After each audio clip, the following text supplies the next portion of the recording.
All right, second grade, another book on names. This book is called Angel Child, Dragon Child. Story by Michelle Maria Surratt and pictures by Vo Din Mai. My sister skipped through the stone gate 2 by 2. Mother was not there to skip with me. Mother was far away in Vietnam. She could not say, "Oot, my little one, be an angel child. Be happy in your new American school." I hugged the wall and peeked around the corner. A boy with fire-colored hair pointed his finger. "Pajamas!" he shouted. "They wore white pajamas to school." And the American children tilted back their long noses, laughing. I turned away. "I want to go home to Father and little Quang," I said. Chi Hai's hands curved over my shoulders. "Children stay where parents place them, Oot. We stay." Somewhere a loud bell jangled. I lost my sisters in a swirl of rushing children. "Pajamas!" they teased. Inside, the children did not sit together and chant as I was taught. Instead, they waved their hands and said their lessons one by one. I hid my hands, but the teacher called my name, Nguyen Hua. Hua is my true name, but I am Oot. Oot is my at-home name. It's a tender name for smallest daughter. "Hua," the teacher said slowly, "write your name, please." She pressed a chalk piece to my hand and wrote in the air. "I not understand," I whispered. The round-eyed children twittered. The red-haired boy poked my back. "Stand up, pajamas." I stood and bowed. "Chow boy sung," I said like an angel child, and the children screeched like blue jays. I sat down and flipped up my desktop, hiding my angry dragon face. Deep in my pocket, I felt Mother's gift, a small wooden matchbox with silvery edges. I took it out and traced the Hua Phuong on the lid.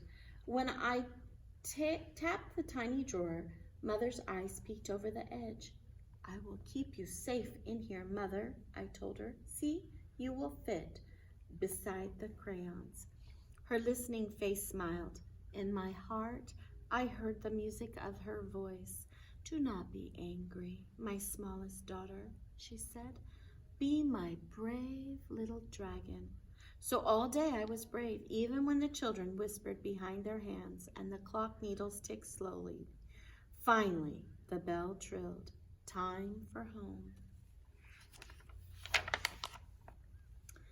As soon as he saw me, little Quang crowed, "Oot, oot, oot."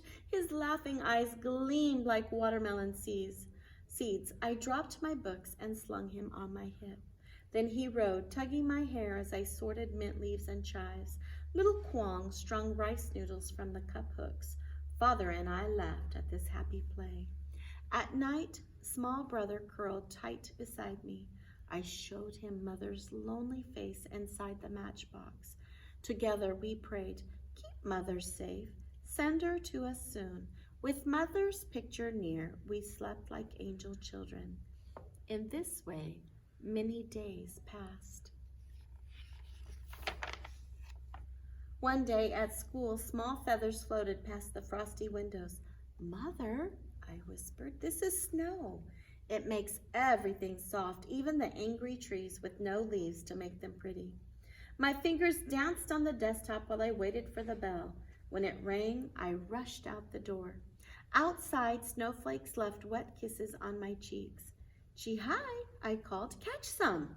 "It disappears," she cried. Just as Chi Hai spoke, a snow rock stung her chin. That red-haired boy darted behind the dumpster, and he was laughing hard. I tried, but I could not be a noble dragon. Before I knew it, I was scooping up snow, my hands burned and my fingers turned red. I threw my snow rock and the laughing stopped. Suddenly, the boy tackled me. We rolled in the snow, kicking and yelling until the principal's large hand pinched my shoulder. Inside, he thundered, and he marched us to our classroom. We can't have this fighting. You two have to help each other, ordered the principal. He pointed at me. Hua, you need to speak to Raymond. Use our words. Tell him about Vietnam. Raymond glared. And you, Raymond, you must learn to listen. You will write Hua's story. But I can't understand her funny words, Raymond whined. Anyway, I don't have a pencil. Use this one then, said the principal, and he slapped down a pencil, turned, and slammed the door. His shoes squeegeed down the hall. Pajamas, Raymond hissed. He crinkled his paper and snapped the pencil in two. He hid his head in his arms. How could I tell my story to him? The clock needles blurred before my eyes. No, I would not be an angel child for this cruel-hearted boy. But later, across the room, I heard a sniffle. Raymond's shoulders jiggled just like little Kwong's when he cried for mother. I crept over. Gently, I tugged the sad boy's sleeve. He didn't move. Raymond, I pleaded, not cry. I give you cookie. Suddenly, his head bounced up. What? He shouted. You said my name. You didn't use funny words. He broke off a piece of the cookie. I say English, I answered proudly, and you call me Oot. Oot is my at-home name from Vietnam. Okay, Oot, he mumbled, but only if you tell me what's in your matchbox. My mother, I told him. We giggled and ate the cookie crumbs. Then Raymond asked, why do you need your mother's picture? Mother is far away, I said softly. She didn't come with you? So many children in my family, I sighed. No money for mother to come. Wait, said Raymond. He grabbed part of the broken pencil. I handed him a new sheet of paper.